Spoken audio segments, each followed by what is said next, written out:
Tableau 用图像说故事的方式，非常的直观和人性化，用图像呈现趋势变化、成分占比、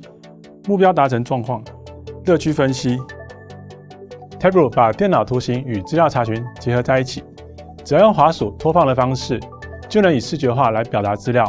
让人们不需要学习程式语言，也能进行资料分析。我是 Andy， 协助过许多企业导入 Tableau， 也有过数十场的教学经验，最明白决策者需要什么，而你又该学会什么。这堂课我会以 Tableau Desktop 为教学内容，从数据来源的资料连接开始，到数据图形化界面的操作引导，然后创建互动式分析仪表板，带领大家进入视觉化分析的领域，在混乱中找到隐藏的关键 Tableau， 让你看见真实的机会与方向。